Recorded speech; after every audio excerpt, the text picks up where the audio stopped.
We now have the pleasure to diving deeper into real-world applications of the Sponge City concept through two inspiring project pitches. These projects demonstrate how practical solutions can bring the vision of sustainable cities to life. Our first speaker, and I already can see him, is Gerhard Hauber, executive partner at Henning Larsen. He will take us on a journey through some remarkable examples of water-integrated landscape architecture, drawing from over 20 years of international experience. Gerhard will highlight groundbreaking projects like the Cloudburst Master Plan in Copenhagen and the transformation of Singapore's Bishan Park. These projects showcase how blue-green city transformation and holistic water systems can address flood management while creating vibrant, sustainable urban spaces in harmony with nature. And next, directly afterwards, we will hear from Chiang Pen. He's the CEO of Wasser Hannover GmbH, a leading expert in urban water management with over 30 years of experience across Europe and Asia. Chiang will explore how Sponge City principles can be implemented using cutting-edge digital tools and interdisciplinary collaboration through case studies from China, including the Juitang River restoration in Changsha and the Hefei Airport City project. He will demonstrate how resilient water ecological systems can not only manage flood risks, but also enhance urban biodiversity and livability. Let's now welcome Gerhard Hauber to share his insights. Thank you very much. I hope you can see the presentation. Thank you for the introduction. I think Carlo laid out a very beautiful, let's say, framework of what is necessary, how the different processes have to be changed, the planning processes, participation processes, and all of this. I think that's quite important. But before I show you a few projects from us and also how we want to work in the future to enable sponge cities in our urban areas mainly, I would like also to dive a little bit with you into also an aspect that I think is more and more important, and that's the understanding of what a water system is. I mean, a water system is a huge, complex system that where unbelievable wealth of processes and connections and interconnections are happening. And also, I mean, we ourselves mainly existing out of water. Our blood system is the basis how we live, and there's a lot of communication also from ourselves with our environment. And I think we have to acknowledge this. And I think the technical solutions, I think Carlo explained this from the past, are not anymore reliable. They don't work anymore. They are too static, too inflexible. And beyond this, we also have to understand that our cities and especially also our infrastructures, they form our environments. So the decision what type of infrastructure we build has an impact also on ourselves. So the question is, where, if we build infrastructure, where is livability? How is nature integrated? How can we improve biodiversity? How can we live much closer to nature and natural processes? And this, at the end, is so important for ourselves, for our health, but also for the health of our planet, especially respecting the issues of climate change. And we can learn a lot from nature. And I ask you really to immerse yourself in that image, because what you see there is all that we need in our urban environments. It's there. So I would say nature performs. Nature can cool, nature can provide shade, nature can provide a livable, healthy environment. Nature cleans water before it infiltrates, and so on. I think you are all aware of these processes. But to translate these processes into our urban areas, into our urban projects, that's not so easy. And I think it requires our innovation and especially our motivation to really do things differently. And we can show really projects from the last 30, 40 years where we have been able to create milestone projects. But what we really need is the massive change. So we need to integrate it in everywhere where we can. But I will come to this a bit later. So this is the Bishan Park. In Singapore, it's a 60-hectare park. When we started, you see here this typical separation. You have a technical infrastructure. This is a drainage channel. On the right side, you see a little bit the green space, the park. And below in the image, you see the transformation. So we have reintegrated the water system into the park. It's not anymore a separate feature, an infrastructure feature. It's now something that is integrated.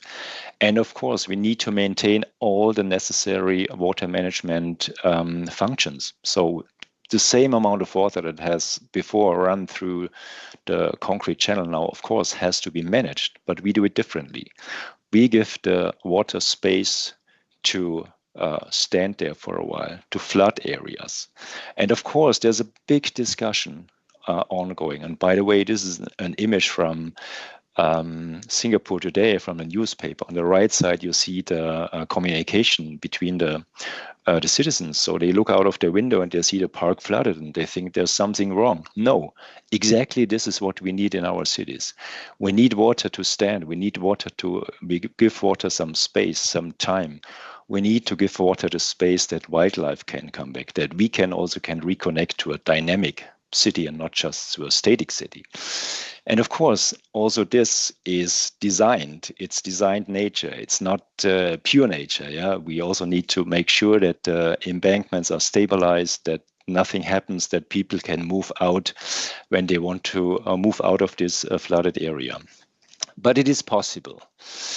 And I also can not emphasize enough that, of course, we have a planetary crisis with all these climate issues, climate change issues.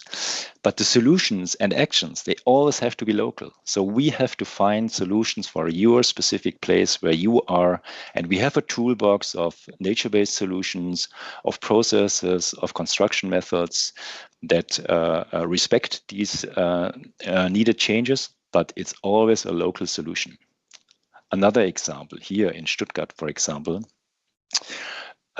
close to Stuttgart, Scharnhauser Park, which is also quite an old project. But this shows, for example, how spaces in a dense urban city can be used multifunctional. So when it's rain, the water can stand there. When it's not raining, you can use it for whatever you like. You see here the kids playing, or biodiversity.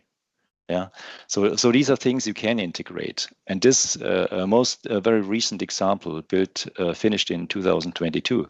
This is technical infrastructure. This is water management.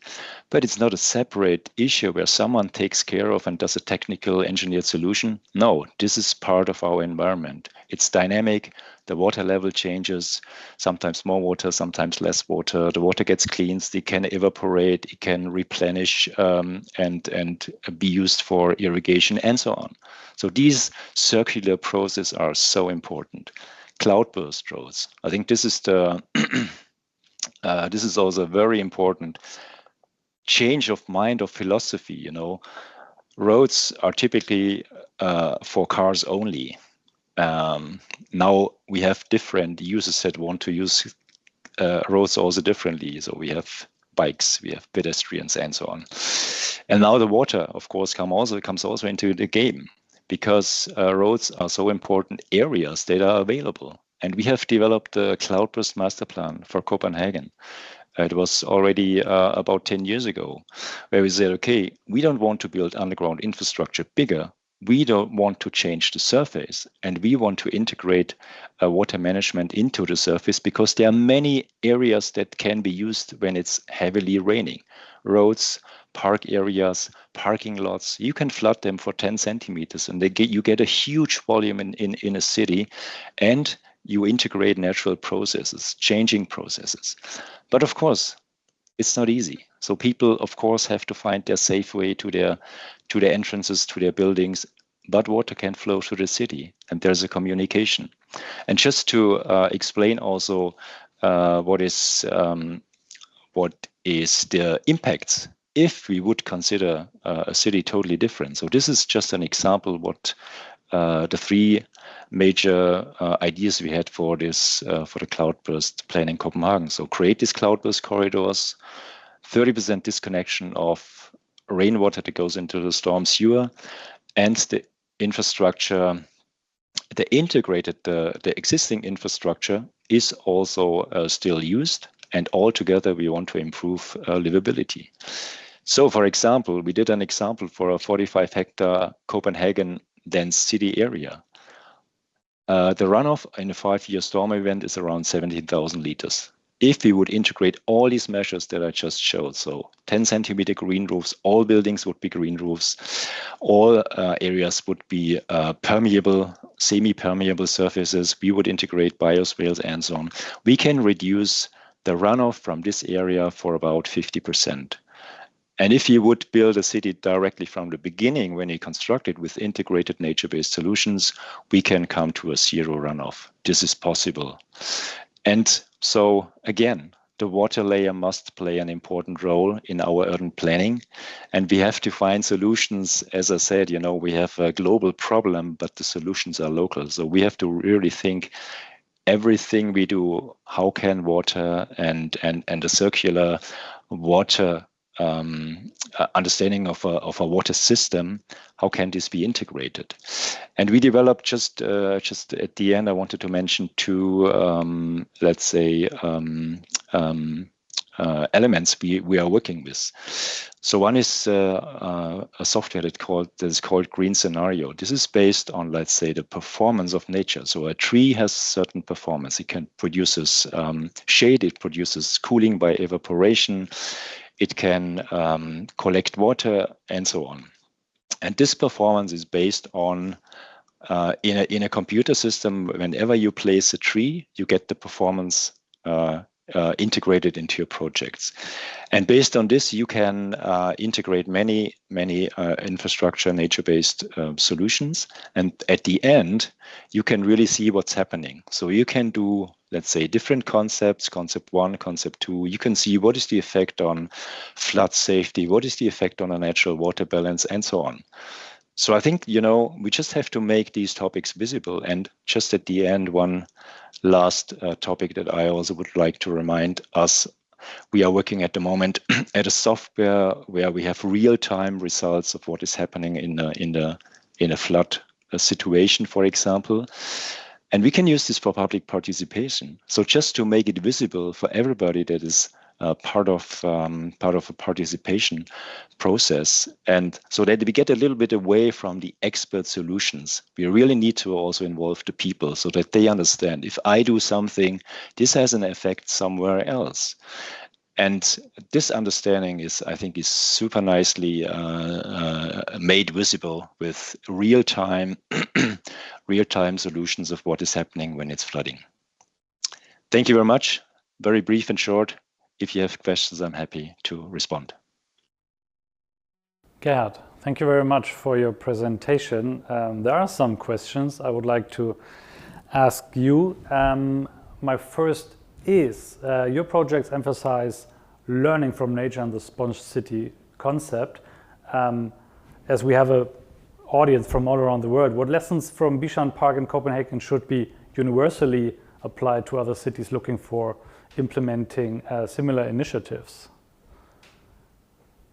Yeah, I think let's say the topics are always the same. First of all, raise awareness. Secondly, make it touchable for the people, so that it's not something that's happened somewhere. So the climate crisis is big and difficult to understand, but it's really, we have to break it down to a local immersive experience. So what I do has an impact, and then you can change also the mindset of people, and then you can change also the action. At least this is my belief, or our belief.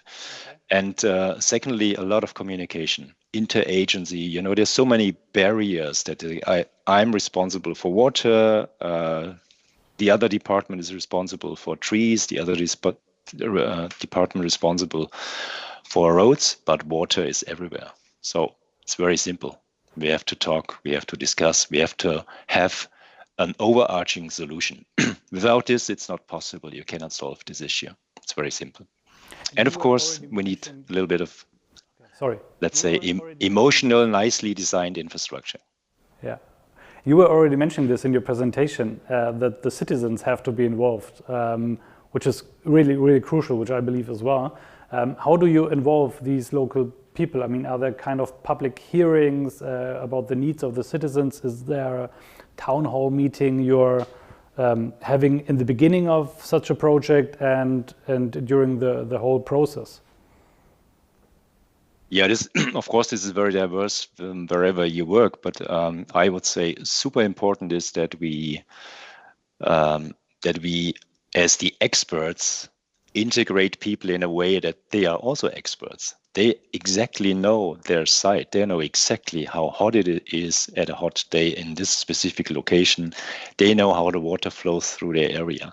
And we have our expert knowledge. We have our modeling systems. And, we should always try to bring this together. And this has to happen, of course, at the very beginning. We also have to understand how open they are for these solutions. What can we do? What is technically in this environment also? What makes sense from a cost point of view? You have all these aspects. But I think, to get a little bit away that we are the experts, we have the solutions, people also can bring in a lot of knowledge. And we really would not just see participation as, okay, I give you my wish, and then you bring me the solutions. I would say, okay, you as participant, as local person, you have a knowledge. We want to have this knowledge. We want to use it, and we want to develop something together with you that you also can understand and accept better. Looks like there is one of these questions from one of the locals. Did you think about the implementation of biochar in your systems, e.g. in city tree substrates?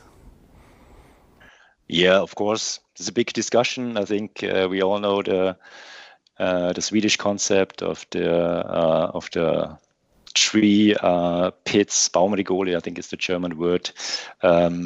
It has many positive aspects, and certainly it helps to cleanse water, to hold it back, and all this what we need in our systems. It needs still a little bit of research and acceptance by some local authorities, but we are on the way. Okay, thank you. I would ask you one last question, if it's possible, which is about standards. Are there standards around smart water which you use within your projects?